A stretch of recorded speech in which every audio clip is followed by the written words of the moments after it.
I ain't got shit to talk about, man. Like, I thought it was a good fight. I thought it was a good fight, y'all.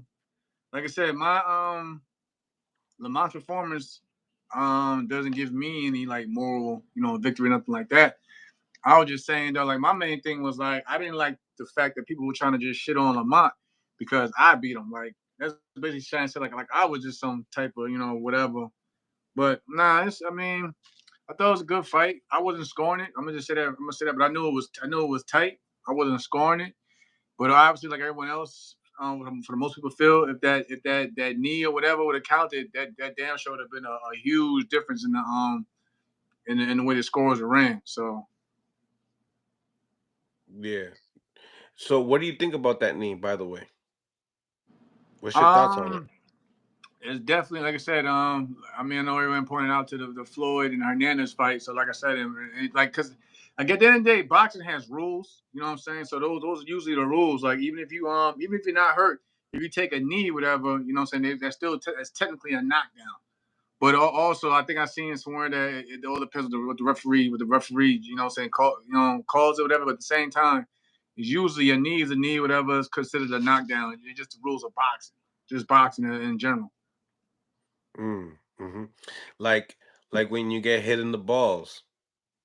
As a timeout, but it's a timeout. But again, depending if it's intent, you get points taken away, whatever, and yada yada yada. But like yeah, but pretty much it's the referee's call. What do you think about that encounter with, Tank and the referee at that moment? It was it was awkward. I thought because he started counting. He started counting. So I'm thinking like, oh damn, he like shit. He gotta play. He better play catch up because I knew right then and there it was a close fight. So when he started counting, I'm thinking like, yeah, it's gonna Tank gonna have to basically step it up because Lamont at that time you seen him, he was pressing. He was pressing. He was stepping forward. So I'm thinking like, yo, Tank gonna have to step it up because whatever. I don't like I said, I'm not in there. I wasn't in there. I didn't feel the power from either one of them, so I can't tell you. But like whatever he felt though, obviously, what I'm saying, both on both sides, they were rare we each other's basically power and shit like that. Right. Um, were you surprised of how big Lamont was in the fight? Hell no. I told everybody that though, man. He was gonna come in there as the bigger man. Like I said before, Shakur brought it up. I think when Shakur was getting ready to fight, because me and Shakur spoke when he's getting ready to fight Valdez. He had brought it up saying that he brought in Lamont in for sparring for that Valdez fight, and he acknowledged that Lamont can carry some weight. You know what I'm saying? When he's not preparing, at least when he's not preparing for his own fight. So I knew 135 was going to be a good fit because he didn't have to really cut to lose much, and I knew, like I said, when he got in that ring, he was going to blow up because you look at it, Tank also like we said before in the show, bro, like Tank was walking around at 138, so his stomach shrinks to this. You know what I'm saying? When you don't constantly put a lot in your body like that, your stomach's gonna shrink. So of course, when he made the weight, he was gonna when it was time to go up, his weight wasn't gonna be that high. Right, right. Um, in the so you felt like it was a super close fight. Do you see the criticism that Tank is receiving right now For the grease, for the grease? yeah, I seen it, man. It's crazy, man, but that shit'll burn. Also, Although shout lots of shout out to people. my brother, shout out to my brother L and James though, man. I was just talking to them about this shit. I told them to tune in too, bro. They probably got some new fans, but I was talking to this shit to them earlier just now, like what they thought. Then you had chimed in. I was like, all right, let me get my bro, man. But yeah, man. I mean, like I said, I don't listen. I thought it was a good. It was a good fight. I'm not here to criticize nobody. I'm not sitting to say that people was taking my me. I like to clown because, like I said, people clown at me all the time. I don't take it personally, but again, I was just saying like y'all was clowning Lamont because I beat him, whatever. But again, Lamont Roach can fight. That's what I'm saying. I'm not saying that I was gonna go in there and beat Tank or that. Nah, Styles make fights. I wish people would just take it for that. Styles make fights, yo. You know what I'm saying? Then they started using you fought him in your prime. My prime was like 34 when I fought him. Like y'all just want to keep moving the goalposts, like for real.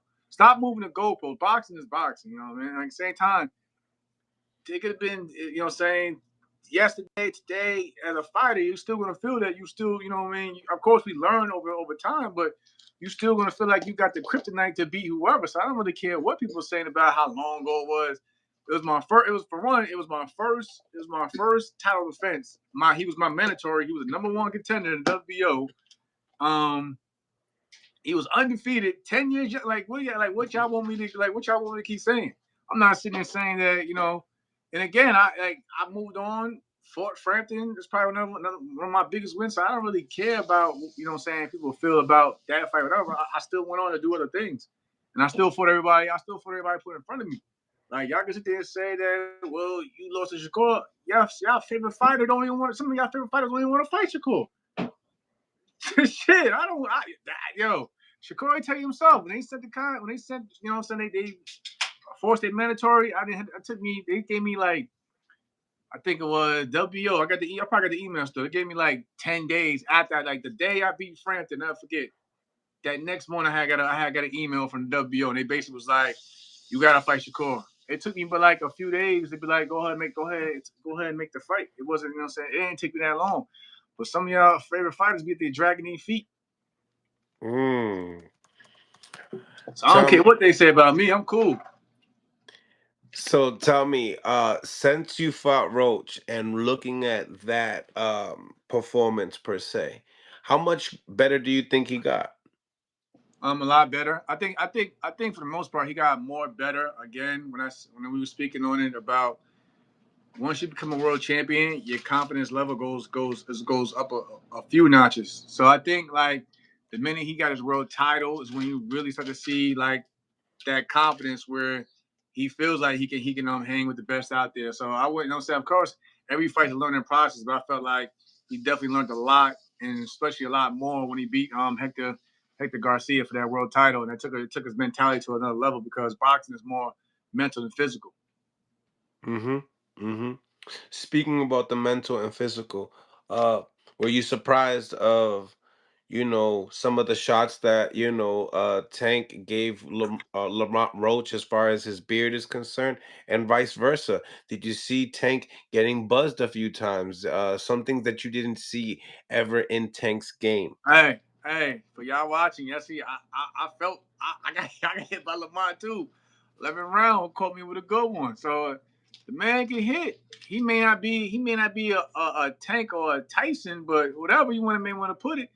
But he got respectable power. He got respectable power. So I wasn't shocked. You know what I mean? Tank he handled it well. He got caught.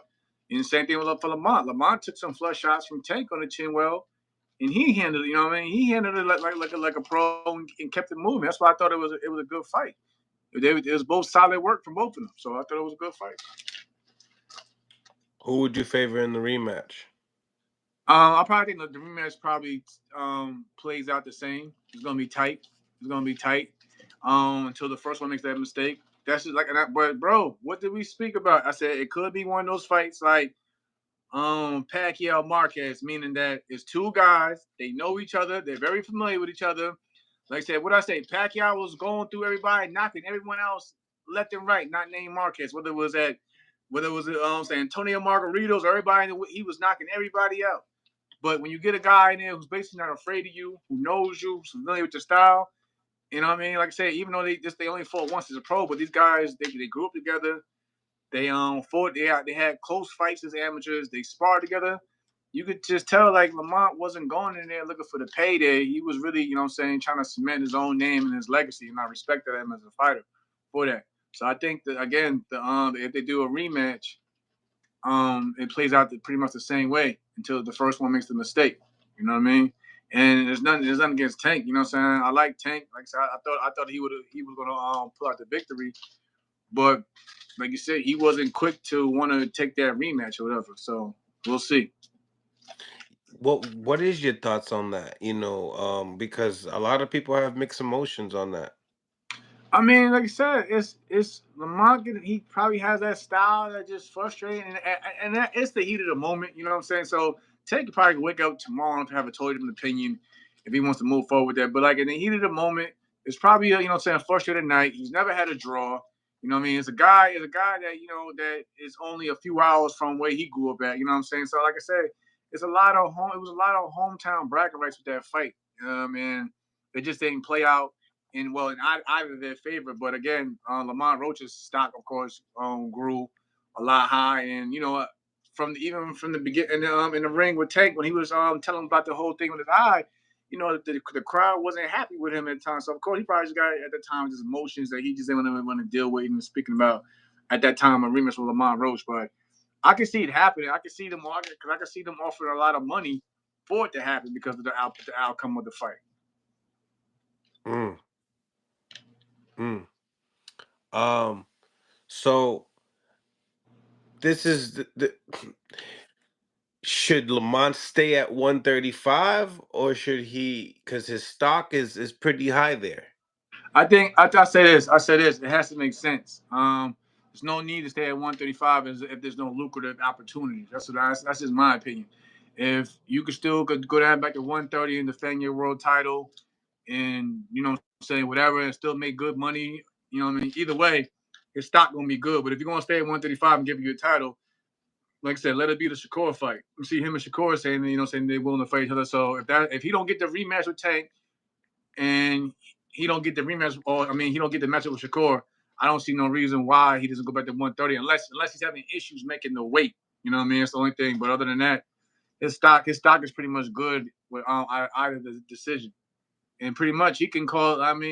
Even at 130, if he want to do a unification, because him and Shock had beef, he probably could pull more leverage now at the negotiation table now, even without a promoter, because of his stock right now. Mm, even without a promoter, that's right. I know, yeah, but he got the Pro Box team behind him, and I know Pro Box, they're very close with Top Rank, matter of fact. So I work with a lot of those guys, my own fighters, so I know how Pro Box works. They got a real good relationship with Top Rank. So there's a lot of things that Lamont can do. You know what I mean? He can make it. He can unify at 130, or he can go for the best at 35 and stay up there. And he held his own. So I think he's good in either position. Yeah. So who would you want to see him fight? As a fan, I'd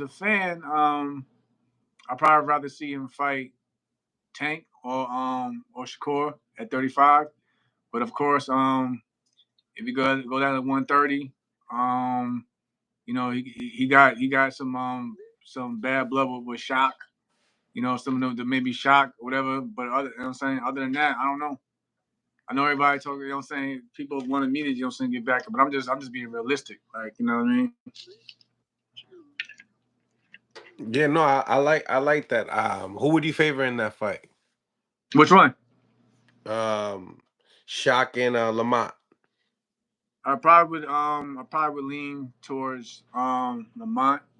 Not saying that Shock is bad, but Shock has lows at times in his fights. You know what I mean? Where sometimes Shock can make an easy fight harder than what it needs to be. You know what I mean?